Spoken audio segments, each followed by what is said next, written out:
So, you want to know what programming language to learn.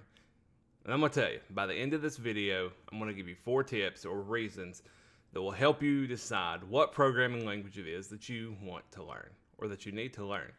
Hello, my name is Jeff, and I have a decade of programming experience and 5 years as the director of IT for a 500 plus employee company. And a question that I get asked all the time by friends, family, people that are looking for a job that I'm interviewing is, what programming language should I learn? What language should I learn to make the most money? Or what language should I learn to get a job the quickest? And so my answer to them is always the same. It always is, and it depends, right? I can't give a definitive answer to someone. I can't say you should learn Ruby, okay? And then they learn Ruby and they don't get a job. That makes me look like a dummy and a fool, right? So I have to tell them it just depends. And here are the 4 reasons that it depends on what language you should learn. If you enjoy this video, please subscribe, like, and leave a comment as to what language you should learn or you have learned or anything like that. And so my 4 reasons are this, okay? And so it depends on your location, right? So what I mean is it depends on where you live or where you want to live, where you're planning on moving, etc. whenever you get this job, okay? So if you live near or you want to move near a tech hub or a large city, that city will typically have a language that is used the most, right? So for example, the closest sort of tech city to myself is Louisville, Kentucky, and it's a .NET or a C# city, right? I'm not saying that there's not any Java or C++, Python, or full stack dev jobs, but they are mostly C#. And so you might ask yourself, well, why is that, Jeff? Why is it that cities have a language that's associated with them? Well, one of the reasons is because if it's a city that has a college in it, this college is going to be churning out people every year. And it may not be an exorbitant amount of people. It may be, 5 people, 10 people, 15 people a year. But these colleges have programs. And so, for example, the University of Louisville, their CIS and CS departments, they teach C#. That's the language that they teach in their programs. And so when these students are graduating from their bachelor's or master's, they know C#. And so because they know C#, then employers in Louisville know that, well, in May of every year, we're going to get 5 to 10 people that we could probably hire who have gone to a good school, and we'll give them $50,000 or $55,000 a year. We'll pick them up, right?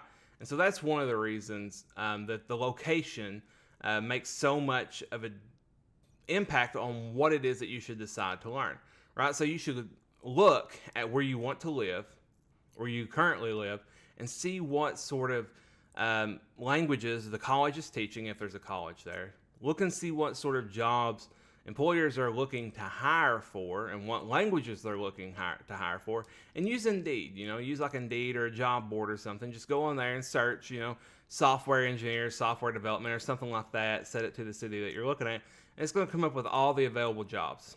All right. And so you're going to be able to look and see, if you look a couple pages and it's all Java or it's majority Java, you're going to be like, okay, so this town's probably a Java town. The second reason that depends on what I tell people is it depends on what you want to do. And right, so if it depends on what it is that you want to do and what type of work it is that you want to do, right? So if you want to work on websites or applications, whether that be desktop or mobile, web apps, iOS, etc., right? You need to decide what type of work it is that you want to do and what's going to make you happy, right? So if you want to work on websites, then you probably want to learn PHP, JavaScript, jQuery, right? But if you want to work on web apps, you might want to learn .NET, Java, Ruby, okay? So if you want to do other things, maybe you want to do like web scraping or other sorts of website work, or web work in general, you could do Python. If you want to, do networking or something like that, you could learn C++. And there are so many languages that you can learn, right? But it really depends on what it is that you want to do, okay? So not every language can fulfill every sort of need or niche, right? Some languages are going to do it better. So to figure out what it is that you want to do, what you want to work on. If you want to be a game developer, learn the languages that are supported in Unity. Okay, so my third reason is it really does depend on what language you like. So for example, I prefer PHP, Java, C Sharp. I really do not like Python or Ruby. I would rather not use Python or Ruby, and that's just myself. Some people, however, don't like Java or C Sharp. You know, they may love Ruby and hate everything else. And so it really depends on what language it is that you like. And you don't want to work with a language that you're going to hate coding every day, right? So you need to go out there and try a couple languages. You know, try to learn some Java, try to learn some C Sharp, you know, try to learn something like Ruby or Python. Certain languages work with certain people, okay? And so go out there and try it, you know, get some books. You could, you know, follow some YouTube tutorials or get books off a Humble Bundle. You know, either way, you really need to decide what language it is that you like, what it is that you want to do, and what location you live in or you currently live in. And my last reason is this, okay? It depends really on how much money you want to make as well. Okay, I didn't want to include it, but, you know, 4 reasons sounds better than 3. So, you know, 4 reasons, the last one being it depends on what kind of money you want to make, okay? And so, for example, where I live, a full stack dev typically tops out around $85,000 a year. Okay, so you know, full stack dev, they're going to get $85,000. That's pretty much as high as they're going to get. However, at the same time, a Java dev can make above $120,000. And a C Sharp dev is going to make between $100 and $110. Okay, and these are for senior positions. These are not for entry level positions. These are for senior positions. And so a senior C Sharp dev, for example, around where I live, is going to make at the top around $105,000 a year. Okay, that's a safe estimate. Okay, a Java dev, a senior Java dev where I live, I'm going to make around $120,000. And a senior full stack dev, and that's someone who works with PHP, MySQL, etc., is going to make somewhere around, you know, 85 when they top out. Okay? And so it really just depends on your area, and you can look on Indeed or wherever, job boards and stuff, you know, or go through a recruiter, and you can see how much these jobs pay, right? And so it's all about supply and demand as well, right? So if we talk about Louisville, Kentucky, it has a huge supply of C Sharp devs. That's why C Sharp devs in Louisville don't make as much as Java devs. Okay, I was recently in Miami.